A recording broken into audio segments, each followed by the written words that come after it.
Esta é a Voz da Profecia, uma mensagem de fé e esperança que anuncia a volta do Senhor.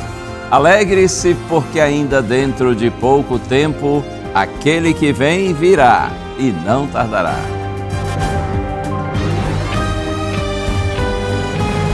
Abram-se os portais em exultação, Ele é o Rei da Glória, Ele quer entrar.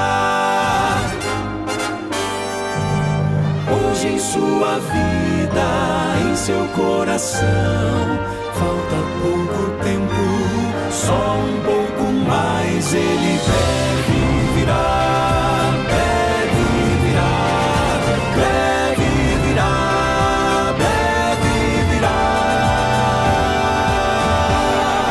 deve Jesus voltar.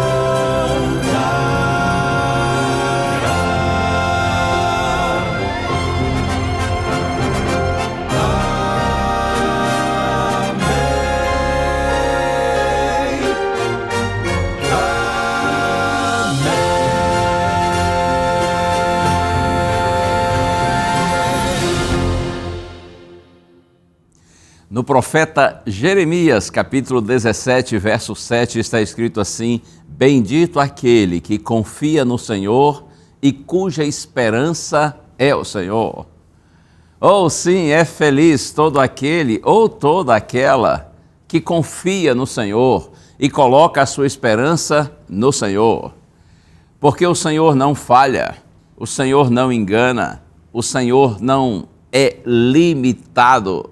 Ele tem todo o poder, além de ser onisciente e onipresente. E mais, o Senhor é maravilhoso, Ele é fiel. Deus lhe abençoe, continue colocando a sua confiança e também a sua esperança no Senhor. O Senhor jamais decepcionará aqueles que nele confiam. Ele é maravilhoso e que cada dia mais o bom Deus, que já começou uma obra na sua vida, assim como na minha também, é por isso que nós estamos aqui.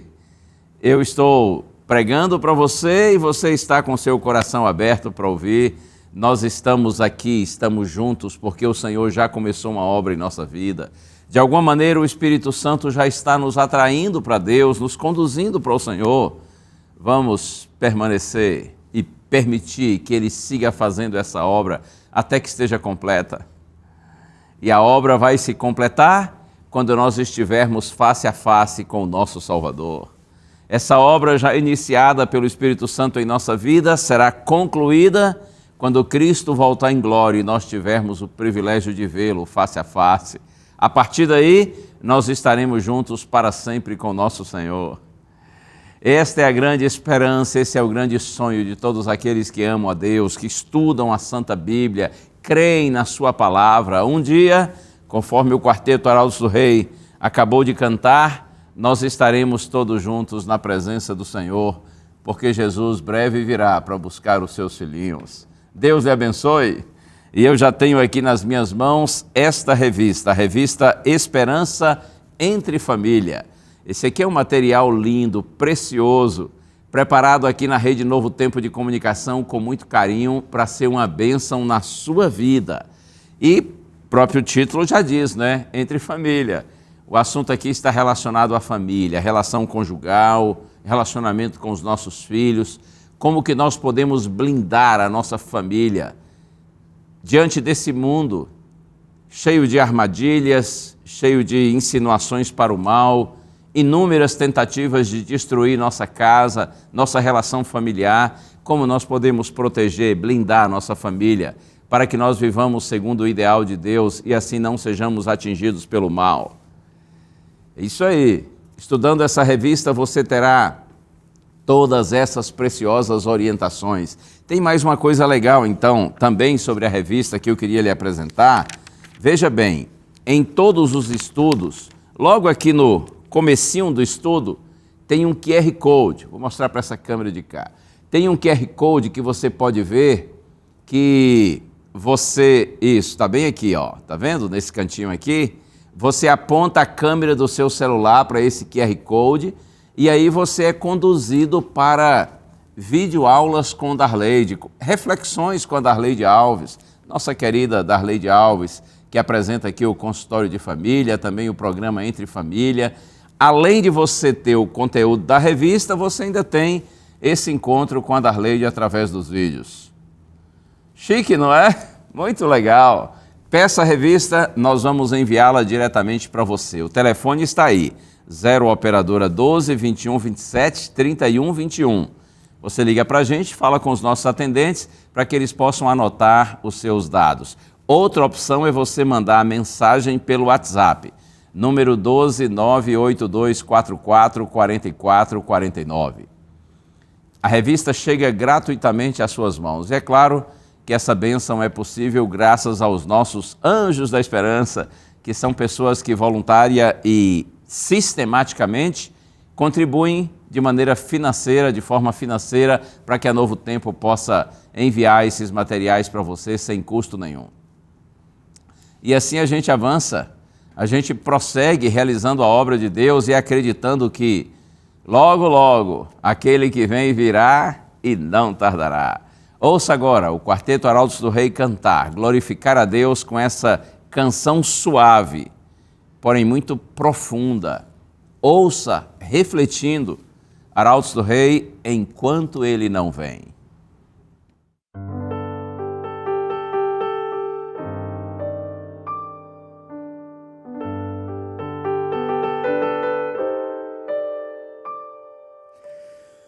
O coração não se turbe,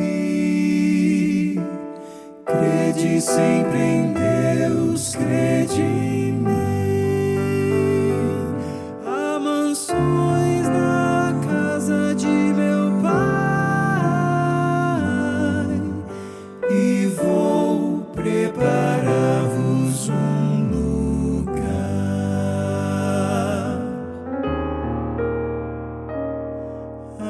As palavras de Jesus ainda ecoam no universo e dentro do meu coração. Foram ditas pelo Mestre há tanto tempo, mas são tão incrivelmente atuais. Quando vejo as notícias, vejo o mundo quase a ponto de se desintegrar. Eu me lembro da promessa tão preciosa de que Cristo muito em breve vai voltar. Mas enquanto Ele não vem, sigo esperando, enquanto Ele não vem, sigo com fé, levanto os meus olhos para o alto. O meu coração me diz, Ele está vindo, e vivo os meus dias pensando, pode ser hoje. Talvez um dia ou dois depois de amanhã.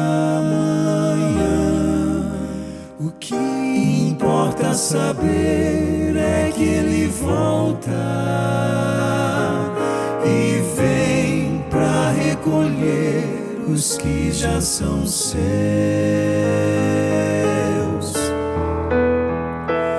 Meu maior desejo um dia é abraçá-lo e lançar-me aos seus pés em gratidão, contemplá-lo face a face com os anjos e tocar as mãos feridas lá na cruz.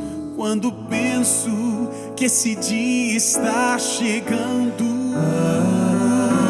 quando o mal já não mais existirá,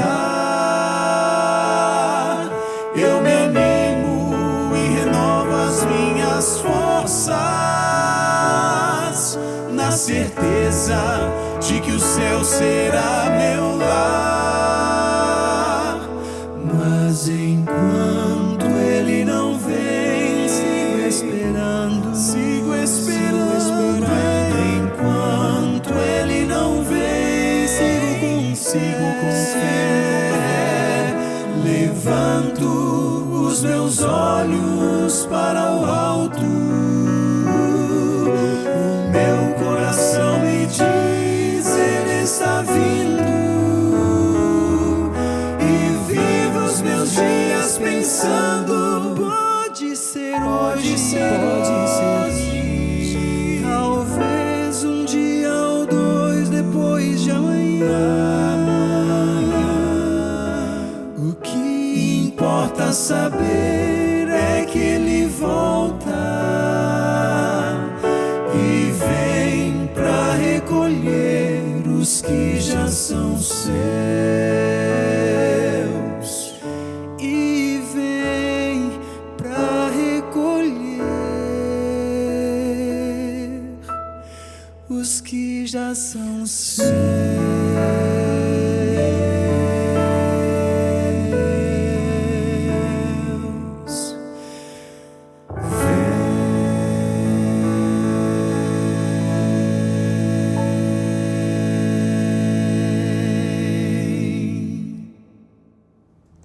Eu amo todas as canções cantadas pelo Quarteto Arautos do Rei, mas confesso que essa tem um cantinho especial no meu coração.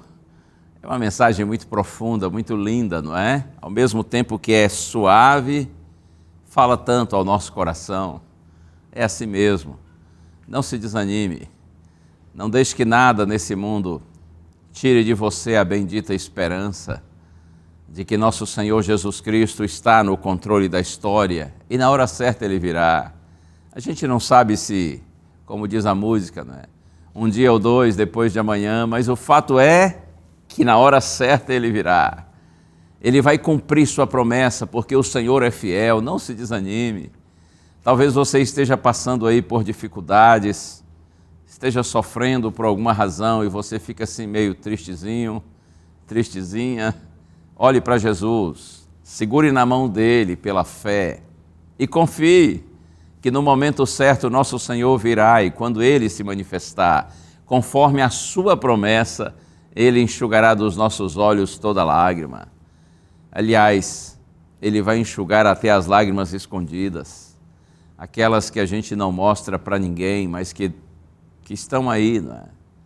Nos sufocando e nos trazendo tristeza. Confie no Senhor. No momento certo Ele virá, e quando Ele se manifestar, Ele vai trocar nossa tristeza por alegria, nossas frustrações por realizações, nossas lágrimas por sorrisos. Bendito seja o nome do Senhor.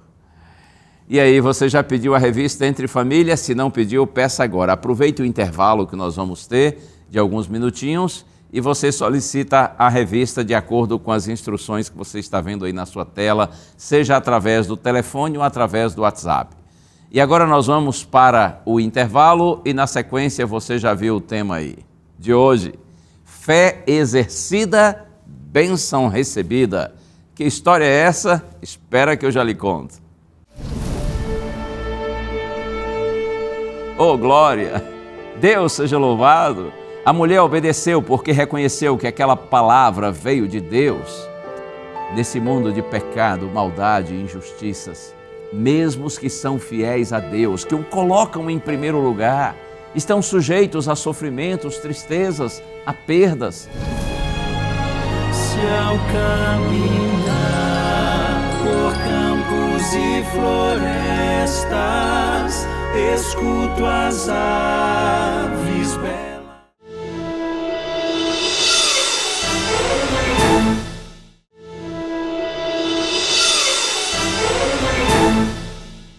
É sempre bom e muito bom estar com você aqui no programa A Voz da Profecia.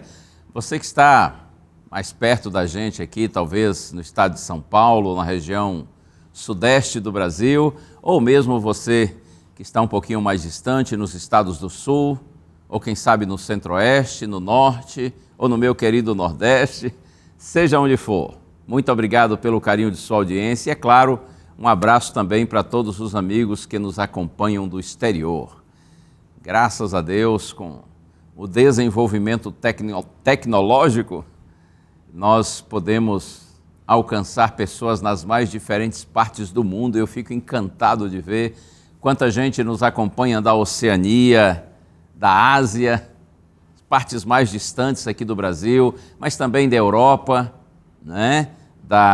Daqui das Américas, seja América do Sul, América Central, América do Norte, do mundo inteiro. Deus seja louvado por isso. Além, é claro, dos amigos da África, e por falar em África, um abraço para você que é de Angola, de São Tomé e Príncipe, você que é de Cabo Verde, Moçambique, enfim, seja em qual for o país da África que você estiver nos acompanhando agora, que o Senhor esteja com você.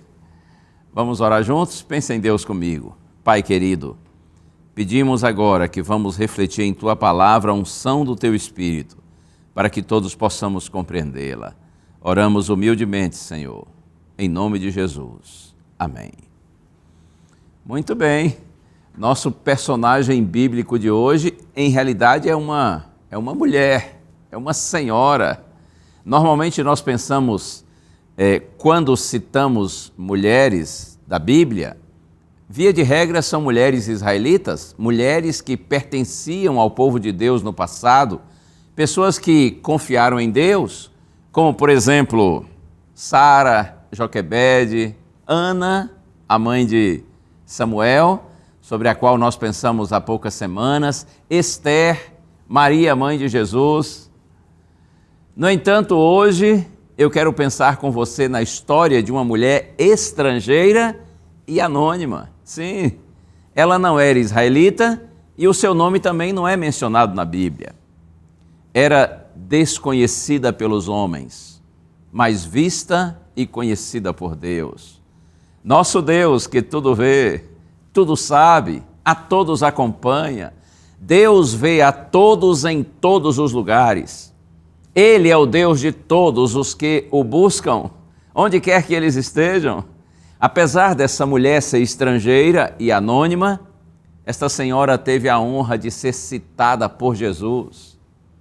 Sim, é verdade, o Senhor Jesus Cristo, quando esteve aqui nesse mundo, ele fez referência a esta senhora e à sua fé. Eu já deixei a Bíblia até aberta aqui no livro de Lucas, Evangelho escrito por Lucas, capítulo 4, leio os versos 25 e 26. Ouça, são palavras do Mestre. Na verdade, lhes digo que havia muitas viúvas em Israel no tempo de Elias, quando o céu se fechou por 3 anos e 6 meses, reinando fome, ou grande fome em toda a terra. E Elias não foi enviado a nenhuma delas, a não ser a uma viúva de Sarepta, de Sidom. Veja, Cristo está dizendo, olha, houve um período de estiagem, um período prolongado em Israel, nos dias do profeta Elias, e ele não foi enviado a nenhuma outra pessoa, nenhuma outra viúva, a não ser a esta senhora, uma viúva de Sarepta de Sidom. Veja, naquela época, em todas as nações, geralmente, as viúvas, elas, assim, viviam entre as pessoas mais necessitadas da sociedade. E quando eu falo dessa época, me refiro ao tempo do profeta Elias, ou mesmo depois, séculos depois, quando Cristo viveu aqui na terra. A questão é que não havia nenhum sistema de pensão, de aposentadoria, nenhum seguro de vida, ou tipo assim, auxílio do governo, auxílio emergencial. A mulher que perdia o marido, que ficava viúva, ela era completamente dependente dos filhos homens, se tivesse, para que ela pudesse sobreviver. Porque era difícil para uma mulher conseguir alguma atividade remunerada. Ser viúva era quase sempre sinônimo de ser pobre. Nós veremos, no entanto, que essa senhora, apesar de sua pobreza material, era rica espiritualmente, ela era uma pessoa generosa. E você sabe que generosidade não depende de ter muitos ou poucos recursos materiais. Existem pobres que são muito generosos e pobres também que são mesquinhos. A gente vê por aí muitos ricos generosos e ricos que também são mesquinhos e são egoístas. Veja, é a nossa ligação com Deus que nos tira da condição de egoístas para um estilo de vida de generosidade. O amor divino agindo em nós nos faz ver os nossos semelhantes com empatia, com compaixão. É o amor divino agindo em nós que quebra nosso natural egoísmo e nos leva ao desprendimento e à solidariedade. Vamos pensar um pouco no contexto da história da viúva de Sarepta. Após a morte do rei Salomão, o reino de Israel se dividiu em duas nações. Reino do Sul, formado por duas tribos, Judá e Benjamim, tendo como capital a cidade de Jerusalém, e o Reino do Norte, formado pelas outras 10 tribos, e tendo Samaria como capital. Até não faz tempo que eu disse isso, né? Mencionei esse fato ou essa informação histórica aqui no programa. No ano 722 a.C., os assírios, eles destruíram por completo o Reino do Norte. Tanto as cidades do interior do reino, como a própria capital, a cidade de Samaria. Esse Reino do Norte durou aproximadamente 200 anos, 2 séculos. Teve 19 reis. Um destes reis foi Acabe. E Acabe foi pior, diz a Bíblia, do que todos os seus antecessores. Acabe reinou por 22 anos. Ele se casou com uma mulher por nome Jezabel. Já ouviu falar dela? A famosa, a perigosa, a terrível Jezabel. Jezabel era pagã. Quando a gente diz pagã, a gente está dizendo assim, não tinha o conhecimento do verdadeiro Deus, ou se tinha algum conhecimento, ignorava. Ela adorava deuses diversos, estava imersa no paganismo, era uma mulher idólatra e, além do mais, muito autoritária. Ela era estrangeira de Sidom, na Fenícia. Portanto, o rei de Israel se casa com uma mulher pagã, já contrariando completamente a orientação divina. E veja, influenciado por Jezabel, Acabe construiu em Samaria, a capital do reino, um templo dedicado a Baal. Baal era um deus fenício, considerado o deus da fertilidade, o responsável pela chuva, pelas colheitas abundantes. Claro, tudo isso é uma grande tolice, porque era um falso deus, um deus imaginário. O tempo de reinado de Acabe foi de grande apostasia em Israel, de muita idolatria, transgressão da lei de Deus. Então, de repente, aparece nesse cenário o profeta Elias, como se fosse assim um meteoro para iluminar a escura noite espiritual de Israel. Elias era um profeta destemido, e ele foi enviado por Deus até o rei Acabe. E Elias se apresentou a Acabe e disse assim, olha, por conta da sua impiedade, que se alastra por todo Israel, de acordo, em função da condição espiritual do povo de Deus, sob sua influência, sob sua liderança, Deus mandou dizer que não vai mais chover sobre a terra por um determinado tempo, nem o orvalho da madrugada vai descer sobre a terra. E depois que Elias dá essa forte informação, Deus diz assim para ele, filho, agora você deve refugiar-se junto ao riacho de Querite. Riacho, um pequeno rio, um ribeiro, né? Ou como diz o pessoal no norte do Brasil, um igarapé, que é um rio menor, um rio pequeno. Você deve, disse Deus, refugiar-se junto ao riacho de Querite. E aí, é claro, quando Elias Elias foi para lá e quando sentia sede, bebia da água do riacho. Um detalhe, quando o profeta sentia fome, ele via pássaros vindo na sua direção 2 vezes por dia, trazendo o seu alimento, trazendo sua comida. Você pode imaginar isso? Como assim? Aqueles pássaros vinham todos os dias, 2 vezes, trazendo cada um deles um pouquinho de comida. A Bíblia diz pão e carne para o profeta Elias. Eles vinham como se fossem seres conscientes, inteligentes, cumprindo a missão. Eles estavam sendo enviados por Deus para cuidar do seu servo, que estava ali, acampado no meio do mato, junto àquele rio, porque Acabe e Jezabel estavam buscando Elias, perseguindo Elias, tentando encontrá-lo para matá-lo em função da mensagem de Deus que ele transmitiu. Que coisa tremenda, hein?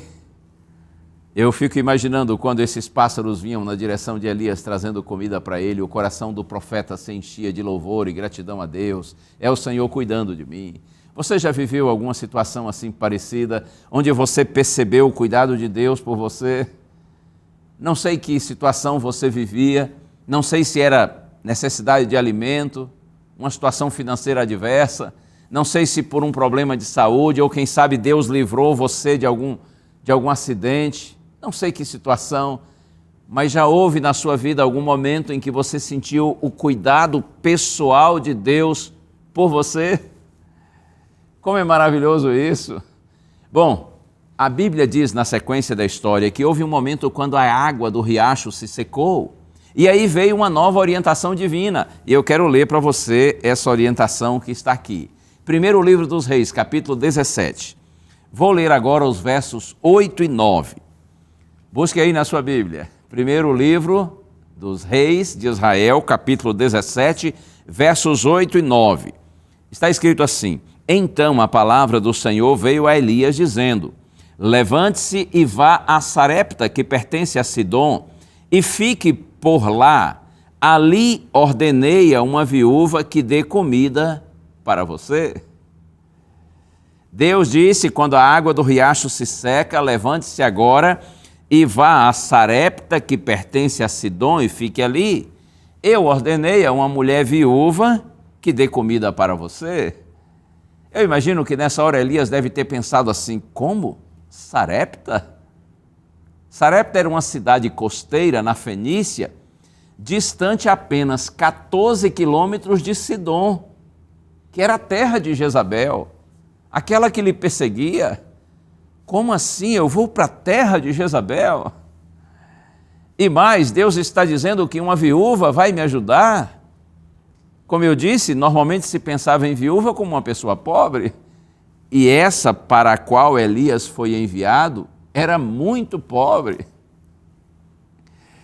Então, acontece Elias se colocando à disposição de seguir, na disposição de seguir a orientação divina. Eu leio aqui agora os versos 10 a 12. Então ele se levantou e foi a Sarepta. Chegando ao portão da cidade, encontrou uma viúva que estava apanhando lenha. Ele a chamou e lhe disse: Por favor, traga-me um pouco de água numa vasilha para que eu possa beber. Quando ela já estava indo buscar a água, Elias a chamou e lhe disse: Traga-me também um bocado de pão, por favor. Porém ela respondeu: Tão certo como vive o Senhor seu Deus, não tenho nenhum pão assado. Tenho apenas um punhado de farinha numa panela e um pouco de azeite num jarro. E como você pode ver, apanhei 2 pedaços de lenha e vou preparar esse resto de comida para mim e para o meu filho. Vamos comer e depois morreremos de fome. Observe, a Bíblia diz que Elias, seguindo a orientação do Senhor, ele levantou-se e foi a Sarepta. E eu aproveito e digo para você: se Deus mandou, não questione, apenas obedeça. O que Deus lhe orienta a fazer talvez não lhe pareça lógico. Pode ser que não faça sentido para você, mas se Deus mandou, tem lógica para Deus. E isso é o que importa. Até porque, fala sério, quem sabe mais? Você ou Deus? Nós temos que parar de questionar as orientações, as ordens do Senhor e obedecê-las. Deus não pede que você entenda, mas que você confie e obedeça. Faça o que Deus diz para você fazer e deixe o resultado nas mãos dele. Faça a sua parte e Deus fará a dele. É assim que você e eu, nós todos devemos agir. Interessante, não é? Elias se levanta, diz a Bíblia, vai a Sarepta e aí ele encontra-se com a viúva. Certamente ele a identificou pela maneira como estava vestida, quem sabe uma vestimenta que revelava luto. Então Elias diz assim: você pode me conseguir um pouco de água? Você sabe que no Oriente dar água é um dever sagrado. Esse tipo de pedido não se nega. E a mulher se dispõe a buscar a água, então Elias diz assim: olha, faz o seguinte, traz um pãozinho para mim também, porque eu não estou só com sede, eu também estou com fome. E você ouviu a resposta, a mulher diz: olha, tão certo como vive o Senhor seu Deus. Assim como Elias já havia identificado que ela era uma viúva, a mulher também já havia percebido que Elias não era dali, não era da região, talvez pelo seu sotaque. E mais, ela notou que Elias era israelita e era um homem de Deus. Por isso que ela diz assim: tão certo como vive o Senhor seu Deus, eu não tenho nenhum pão mais, a não ser um pouquinho de azeite e um pouquinho de farinha, que eu estou na intenção de preparar um pãozinho para mim, para o meu filho, nós vamos comer e depois vamos morrer. Porque ela não tinha mais nada depois disso. Era uma situação de miséria, de extrema pobreza. Mas me encanta a reação daquela senhora. E eu leio agora os versos 13 e 14. Elias disse a ela: não tenha medo, vá e faça o que você disse, mas primeiro faça um pãozinho com o que você tem e traga-o para mim. Depois prepare o resto para você e para o seu filho, porque assim diz o Senhor Deus de Israel: a farinha da panela não acabará e o azeite do jarro não faltará, até o dia em que o Senhor fizer chover sobre a terra. Vai, faça como você disse, prepare o pão, mas traga primeiro para mim e depois, com o resto, você prepara algo para você e para o seu filho. E olha, eu lhe digo, a farinha da sua panela não vai acabar mais, nem o azeite do jarro, até o dia em que o Senhor fazer chover sobre a terra. O Senhor fizer chover sobre a terra. Um estranho fazendo um pedido estranho, que parece até egoísta, não é? Uma pessoa insensível, como assim? Aquela mulher vai tirar o alimento da boca do filho para entregar para ele, para o estrangeiro? Elias disse: faça um pão e traga primeiro para mim, e que o resto fique para você e seu filho. Importante entender o contexto. Como eu disse, a viúva já havia notado que falava com o homem de Deus. Um pedido e uma promessa feitos em nome do Deus de Israel por um representante dele. O pedido foi uma prova de fé, tirar da boca do filho faminto para dar a um desconhecido, um estrangeiro. Eu aproveito e lhe digo, meu amigo, minha amiga, a melhor hora, a hora mais oportuna para você revelar a sua confiança em Deus é exatamente quando você está passando por uma adversidade e você se mantém fiel, obediente a Deus. Observe que o pedido desafiador veio acompanhado de uma promessa de bênção. Aliás, é sempre assim. Deus pede para dar. Os pedidos divinos, quando são atendidos, eles são oportunidades criadas para nos abençoar. Porque a fé e a obediência honram a Deus. E Deus honra aqueles que lhe honram. Deus é fiel para com aqueles que lhe são fiéis. Acredite, o exercício da fé abre a porta para a bênção.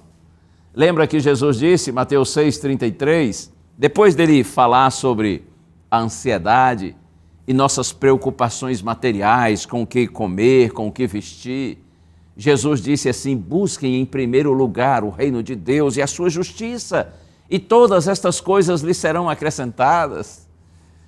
Davi também diz no Salmo 37, o Senhor firma os passos do homem bom e no seu caminho se agrada. Se cair, não ficará prostrado, porque o Senhor o segura pela mão. E Davi conclui dizendo assim: eu fui moço e agora já sou velho, porém nunca vi um justo desamparado, nem a sua descendência a mendigar o pão. Seja fiel a Deus em toda e qualquer circunstância, e Ele não deixará faltar o alimento na sua mesa. Talvez Deus não lhe dará o que você deseja, mas Ele lhe dará o que você precisa. E mais que isso, Ele dará paz ao seu coração e esperança na sua vida.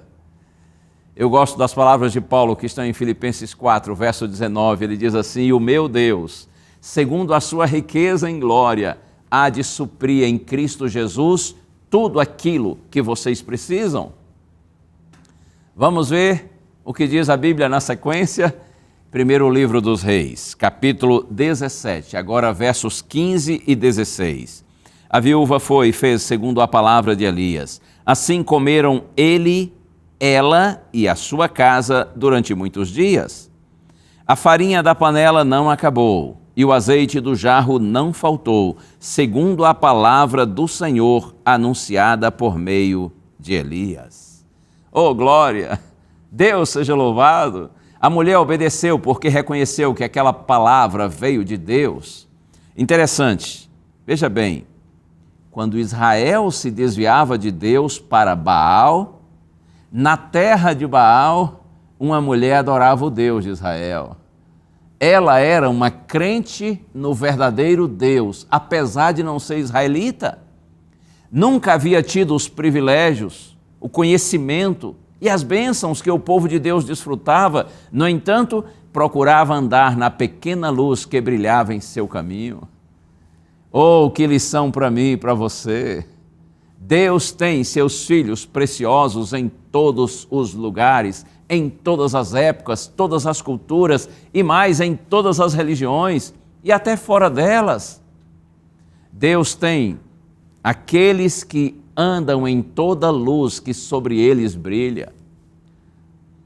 Você precisa saber que fora da sua igreja, do seu mundo religioso, também há gente de Deus. Sua igreja pode ser a igreja de Deus, mas a igreja de Deus é maior do que a sua igreja. Oh, meu amigo, minha amiga, cuidemos com o preconceito que, infelizmente, é marca característica de muitos cristãos. Insisto com você, sua igreja pode ser a igreja de Deus, porém a igreja de Deus é maior do que a sua igreja. A gente tem que entender que Deus tem seus filhinhos preciosos em todos os lugares. E a história segue.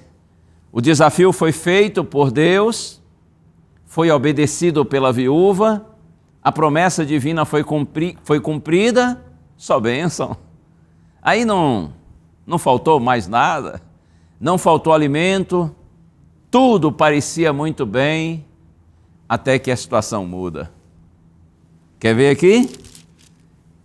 Primeiro livro dos Reis, capítulo 17, agora versos 17 e 18. Depois disso, o filho da mulher, dona da casa, adoeceu, e a doença dele se agravou tanto que ele morreu. Então a mulher disse a Elias: o que foi que eu fiz a você, homem de Deus? Você veio aqui para trazer à memória a minha iniquidade e matar o meu filho? Mais uma tragédia na vida daquela sofrida mulher que já havia perdido o esposo. Nesse mundo de pecado, maldade e injustiças, mesmo os que são fiéis a Deus, que o colocam em primeiro lugar, estão sujeitos a sofrimentos, tristezas, a perdas. O luto também bate na porta dos que amam a Deus. Em sua aflição, você ouviu aqui, a mulher diz assim: o que foi que eu fiz? Você veio aqui para trazer à memória o meu pecado? Por isso que o meu filho morreu? Palavras que expressam o desespero e a irracionalidade de um coração aflito e machucado. Aquela senhora viúva imaginou que estava sendo castigada por algum pecado que ela havia cometido no passado. Quantas vezes na hora da dor nós ficamos confusos e nos lembramos do que devíamos esquecer e nos esquecemos do que nós devíamos nos lembrar? Quando você na sua aflição se abate, quando você chora, quando você não entende e questiona, acredite, o seu Deus lhe entende, Ele não lhe condena. Ele sabe que nós não fomos criados para sofrer e também nossa visão é limitada, mas essa é a hora da gente exercer a nossa fé. Por favor, acredite, Deus não permite na experiência dos seus filhos o sofrimento se Ele não tem em mente um grande livramento. Ainda que esse livramento venha só no final de todas as coisas, mas ele virá, porque Deus é fiel. Quando a mulher apresenta a Elias o seu filho morto e fala da sua tristeza e da sua angústia, sabe o que foi que Elias fez? Ele pediu à mulher que lhe desse o filho, ele pegou o filho daquela senhora, levou para um quarto na parte de cima da casa onde Elias se hospedava, e diz a Bíblia que ele colocou o menino sobre sua própria cama e deitou-se sobre ele por 3 vezes. Ele orou e disse: Senhor, restitui a vida a esse garoto, por tua bondade, por tua misericórdia. E então Deus fez a vida voltar ao menino. E Elias desceu com o garoto e o apresentou à sua mãe.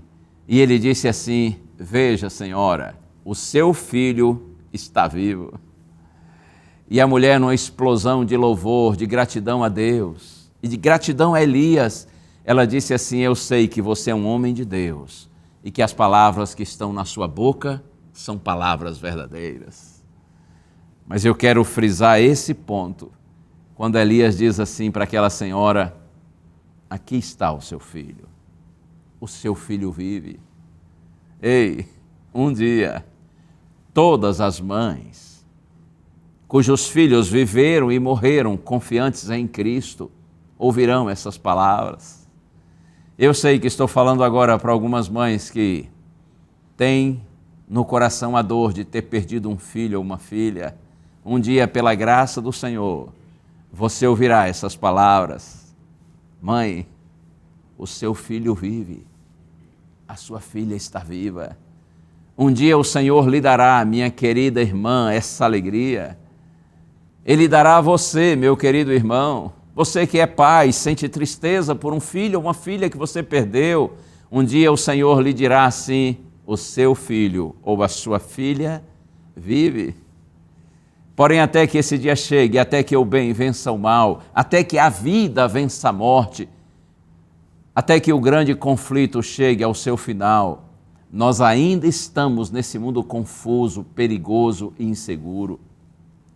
Nossa segurança é saber que o Senhor não muda. Hebreus 13:8, Jesus Cristo é o mesmo ontem, hoje e o será para sempre, e Ele está conosco, assim como esteve com a viúva de Sarepta. Lembra que Jesus disse, Mateus 28:20, eis que estou com vocês todos os dias até o fim dos tempos. O Senhor está conosco, Ele não abandona os seus filhos, e Ele está conosco todos os dias, disse Jesus, nos dias bons e nos dias ruins, nos dias de bênçãos e nos dias de adversidades, de alegrias e de tristezas. Ele nos guia e nos consola por meio do Espírito Santo. Que o Senhor continue atuando na sua mente, no seu coração. Que você priorize Deus em toda e qualquer circunstância, especialmente nas horas mais difíceis.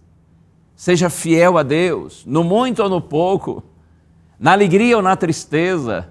Seja fiel a Deus quando tudo parece muito bem ou quando a situação se torna terrível, assustadora. Mantenha sua fé, sua confiança e sua fidelidade ao Senhor, porque Ele é maravilhoso e Ele não falha. E lembre-se disso, Deus vê todos os seus filhinhos em todos os lugares. O quarteto agora vai cantar e vai glorificar o nome do Senhor. E o objetivo dessa canção é exatamente esse: dizer que o Senhor é bom, o Senhor é grande, Ele é poderoso, Ele não deixa ninguém, absolutamente ninguém, que confia nele. Essa canção você pode não somente ouvi-la, mas cantar junto, se você desejar, até porque é um antigo hino cristão e muito conhecido. Ouça agora, Arautos do Rei, Quão Grande És Tu.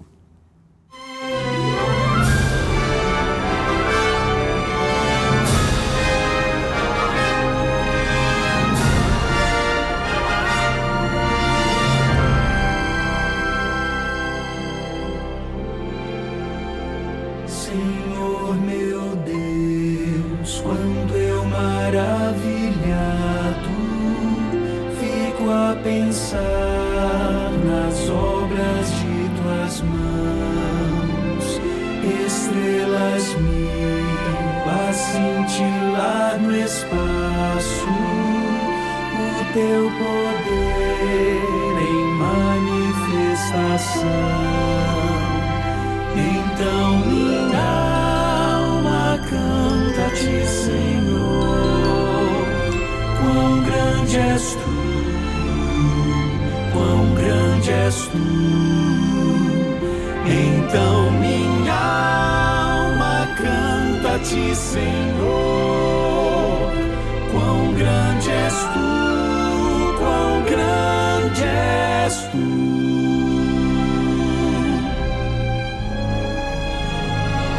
Ao caminhar por campos e florestas, escuto as aves belas a cantar. Se estendo o olhar do alto da montanha e a fonte além, eu ouço a murmurar. Então minha alma canta-te, Senhor, quão grande és tu, quão grande és tu.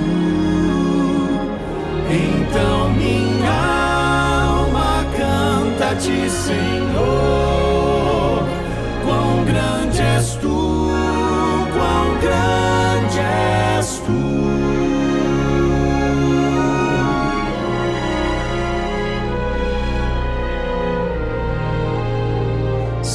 Penso então que sem poupar teu filho o enviaste pra morrer por mim, levando à cruz os meus pecados todos, pra eu viver a vida que é sem fim.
Grande é o Senhor e digno de ser louvado, porque Ele é o Criador, Supremo Criador e também é o nosso bendito Salvador. Um dia, pela graça e poder desse grandioso Deus, nós estaremos em seu eterno reino de glória. Um dia Deus fará novas todas as coisas e aqueles que confiam nesse grande Deus, nós estaremos para sempre uns com os outros e todos com o nosso Salvador. Mas até que esse dia glorioso chegue, nós precisamos seguir firmes no Senhor, exercendo a nossa fé, vivendo experiências profundas com o nosso Deus. Na carta aos Romanos, capítulo 5, do verso 1 ao verso 5 em especial, o apóstolo Paulo diz que nós podemos nos alegrar nas tribulações, nas dificuldades, nos problemas da vida. E você me dirá, mas como assim? Aí Paulo diz, porque a tribulação, a dificuldade, produz perseverança. Sim, quanto mais você passa por adversidades, mais você sente necessidade de Deus e mais persevera em Deus. Essa deve ser a nossa atitude. Fazer da crise uma oportunidade para aprofundar nossa relação com o Senhor. Paulo diz que a tribulação produz perseverança. A perseverança produz experiência. Porque quanto mais você sofre, porém persevera em Deus, mais experiência com Deus você passa a ter e essa experiência lhe fortalece. E Paulo diz assim, a tribulação produz perseverança, a perseverança experiência e a experiência esperança. Quem vive conectado a Deus tem um coração cheio de esperança, ainda que passando por tribulações. E Paulo conclui o raciocínio dizendo assim, porque o Espírito Santo é derramado em nosso coração. O Espírito Santo que nos foi concedido é derramado ao nosso coração. Significa dizer que durante a experiência da tribulação, da perseverança, da experiência e da esperança, em todo esse processo o Espírito Santo está agindo.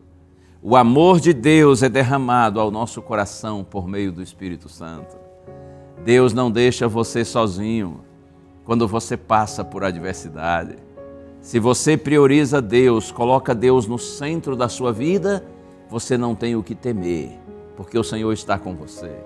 Ele vai lhe capacitar para você perseverar, ter experiência com Ele e esperança nele. E tudo isso é possível porque o amor de Deus é derramado ao nosso coração por meio do Espírito Santo que nos foi concedido. Bendito seja o Espírito Santo, o Consolador, aquele que guia os filhinhos de Deus no meio das adversidades dessa vida. Deus abençoe você, que Ele continue abençoando sua casa e vamos perseverar no Senhor, porque em Deus a nossa vitória é certa. Quando sua fé é exercida, inevitavelmente a bênção é recebida. Porque lembre-se disso, Deus pede para dar. Tudo que Deus faz ou nos orienta a fazer, objetiva nosso próprio bem, nossa felicidade, nossa vitória. Vamos orar? Senhor, glorificado seja Teu nome. Ajuda-nos, Senhor, a exercermos a nossa fé em toda e qualquer circunstância e que com a bênção do Senhor nós vençamos o mal com o bem. Oramos com gratidão, Pai, no santo nome de Jesus. Amém. Glória a Deus.